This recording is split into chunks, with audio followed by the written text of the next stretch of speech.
Let's write cinema story. भाई एक सवाल है, क्या हिंदी सिनेमा की सबसे बड़ी हिट फिल्मों में अपनी जगह बना लेने वाली धुरंधर एक प्रोपोगेंडा फिल्म है? और जो 3.5 करोड़ लोग इसको थिएटर में जाकर देख कर आए हैं वो सारे बेवकूफ हैं। यार कोई छोटा मोटा आदमी ऐसी बात कहता तो लोग उस बात को सीरियसली नहीं लेते, लेकिन जब भारतीय सिनेमा के सबसे बड़े नामों में से एक AR रहमान ने ये बात कही तो ये सवाल उठना तो लाजमी है कि भाई ऐसा क्यों हो रहा है, वो ऐसा क्यों सोच रहे हैं, क्योंकि ये वही रहमान है जिन्होंने ऑस्कर तक जीता है। AR रहमान ने कहा कि पिछले 8 सालों में बॉलीवुड में पावर शिफ्ट हो गया है और अब इंडस्ट्री उन लोगों के हाथ में है जो क्रिएटिव नहीं है। धुरंधर और छावा इसलिए नहीं चली क्योंकि वो प्रोपोगेंडा फिल्म थी, लेकिन अगर ऐसा होता तो सैयारा, जवान, पठान या स्त्री जैसी फिल्में क्यों चली? और इससे भी बड़ा सवाल पता है क्या है कि अगर सिर्फ प्रोपोगेंडा ही फिल्में चलती हैं, वही हिट होती हैं, तो फिर वो बाकी सारी फिल्में जो खुलकर आइडियोलॉजी बेच रही थी वो ब्लॉकबस्टर क्यों नहीं हुई? इसके लिए थोड़ा सा पीछे चलते हैं। जब धुरंधर रिलीज हुई थी तब उस समय पर क्या माहौल था? हर तरफ बातें थी कि ये फिल्म कोई एजेंडा लेकर चल रही है, ये रियलिटी को तोड़ मरोड़ कर दिखाएगी, ये सिर्फ कंट्रोवर्सी पर चल रही है। ठीक वैसा ही माहौल छावा के साथ भी बनाया गया था। लोग बोले ये इतिहास नहीं है, ये नैरेटिव है, ये इमोशन भड़का रही है, ये प्रोपोगेंडा फिल्म है, इसे तो बिल्कुल नहीं देखना चाहिए। अब भाई अगर सिर्फ इतना ही काफी होता तो बॉक्स ऑफिस पर ये सुनामी कैसे आती, है ना? हर प्रोपोगेंडा फिल्म 500 करोड़ पार कर लेनी चाहिए थी ना अब तक, लेकिन ऐसा तो नहीं हुआ। असल में जो बात जानबूझकर इग्नोर की जा रही है वो ये है कि हिंदी ऑडियंस बेवकूफ नहीं है। यहाँ लोग पठान को भी ब्लॉकबस्टर बनाते हैं और स्त्री 2 को भी अपने सिर पर बिठाते हैं। जहां मास एंटरटेनमेंट चलता है और सॉलिड कंटेंट भी मिलता है लाइक लापता लेडीज, हम उन सभी फिल्मों को पसंद करते हैं। इनफैक्ट गुजराती फिल्म लालो तक को सबने पसंद किया है, इसलिए वो सुपर डुपर हिट भी हुई है। तो फिर धुरंधर और छावा का मामला क्या है? मतलब क्यों ऐसा कहा जा रहा है? धुरंधर इसलिए नहीं चली कि भाई वो कोई आइडियोलॉजी पर चल रही थी, उसको सपोर्ट किया जा रहा था। धुरंधर चली क्योंकि वो एक टाइट, शार्प और पावरफुल फिल्म थी। मार्केटिंग स्ट्रैटेजी बेहतर थी। आदित्य को देखो यार, ये वही बंदा है जिसने उरी जैसी फिल्म बनाई है। उसकी सबसे बड़ी ताकत आइडियोलॉजी नहीं है, उसकी सबसे बड़ी ताकत है उसका क्राफ्ट। जिस तरीके से हर सीन को स्टेज करके दिखाया जाता है, जिस तरीके से कैमरा के कैरेक्टर्स हमने सांस लेते हैं, जिस तरीके से स्क्रीन प्ले लिखा जाता है, कहीं से भी आपको लूज नजर नहीं आएगा। ऑडियंस को बांधना जानते हैं। अगर धुरंधर सिर्फ प्रोपोगेंडा होती तो पहले हफ्ते शोर मचता, दूसरे हफ्ते सन्नाटा छा जाता, लेकिन ऐसा नहीं हुआ। फिल्म को रिपीट ऑडियंस मिली। लोग सिनेमा हॉल से निकलकर बोले कि भाई मजा आ गया। और ये वही सेंटेंस है जो किसी फिल्म की असली जीत होता है। अब आते हैं छावा पर। इतिहास पर बनी थी ये फिल्म, रिस्की थी नो डाउट, क्योंकि यहाँ एक गलती की भी गुंजाइश नहीं थी। छावा इसलिए नहीं चली कि उसने ब्रेवरी दिखाई, बल्कि इसलिए चली क्योंकि उसने ब्रेवरी को बिलीवेबल बनाया, विश्वास हुआ। अगर सिर्फ तलवारों और डायलॉग्स काफी होते तो हर पीरियड ड्रामा सुपरहिट हो जाता ना यार, लेकिन ऐसा तो नहीं है। छावा में कन्विक्शन था जो बहुत कम मूवीज में होता है। एक्टर्स को देखकर लगा कि ये किरदार सिर्फ बने नहीं है, सच में ऐसे ही थे वो, रियलिटी में भी जिए गए हैं किरदार। डायरेक्शन में क्लैरिटी भी थी। फिल्म कंफ्यूज कहीं पर भी नहीं थी।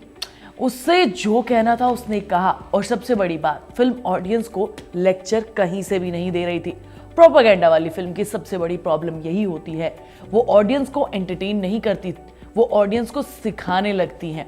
और आज की डेट में हिंदी ऑडियंस क्या, सारी की सारी ऑडियंस इतनी चालाक हो चुकी है, उसे पता है कि कौन सी फिल्म प्रोपोगेंडा, कौन सी फिल्म आइडियोलॉजी बेच रही है और कौन सी सिर्फ कहानी कहना जानती है। क्योंकि अगर इन दोनों फिल्मों का कंटेंट कमजोर होता, डायरेक्शन कमजोर होता, एक्टिंग खोखली होती, तो शायद ये फिल्में नहीं चलती।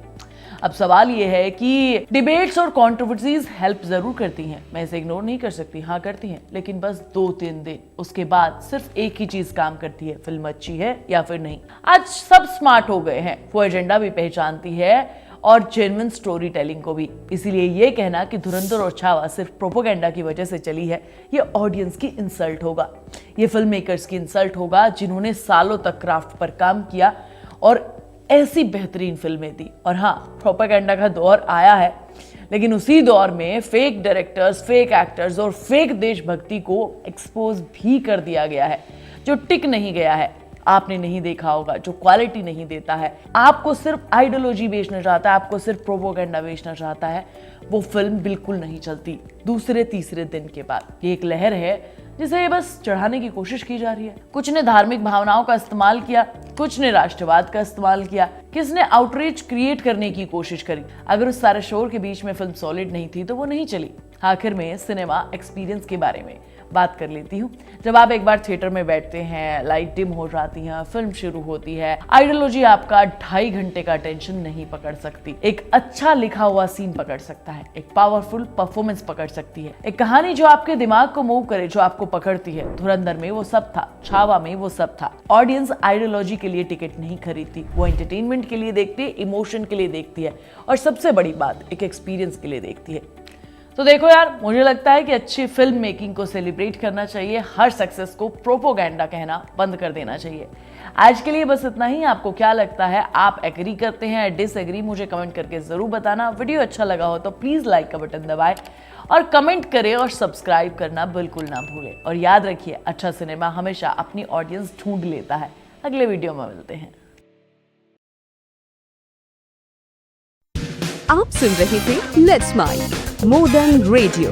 फॉलो कीजिए हमें हमारे सोशल मीडिया प्लेटफॉर्म्स पर।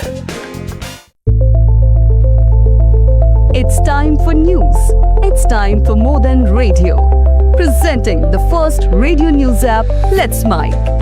Let's Mic, a news-based app on your phone where you get to watch and listen news, talk shows, interviews, radio show podcasts. On Let's Mic, you get all relevant information of TV, print, radio, podcast, and digital. Let's Mic talks about every segment of life.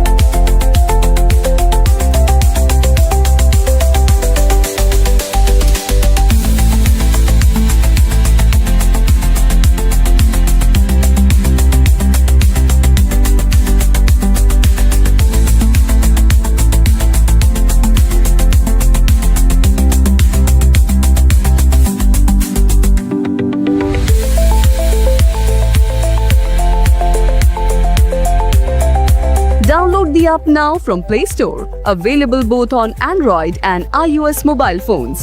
Follow us on YouTube, Instagram, Twitter, LinkedIn, Facebook, Telegram, WhatsApp, Snapchat. Let's talk, let's connect, and let's mic. It's time for news.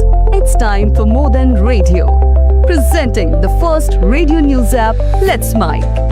Let's Mic, a news-based app on your phone where you get to watch and listen news, talk shows, interviews, radio show podcasts.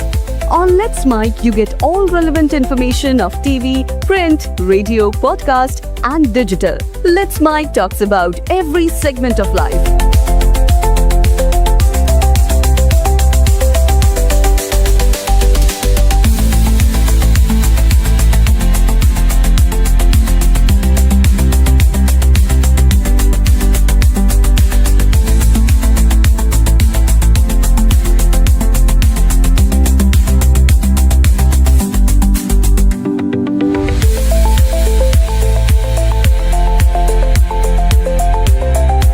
Download the app now from Play Store. Available both on Android and iOS mobile phones. Follow us on YouTube, Instagram, Twitter, LinkedIn, Facebook, Telegram, WhatsApp, Snapchat. Let's talk, let's connect, and let's mic. It's time for news. It's time for more than radio. Presenting the first radio news app, Let's Mic. Let's Mic, a news-based app on your phone where you get to watch and listen news, talk shows, interviews, radio show podcasts. On Let's Mic, you get all relevant information of TV, print, radio, podcast, and digital. Let's Mic talks about every segment of life.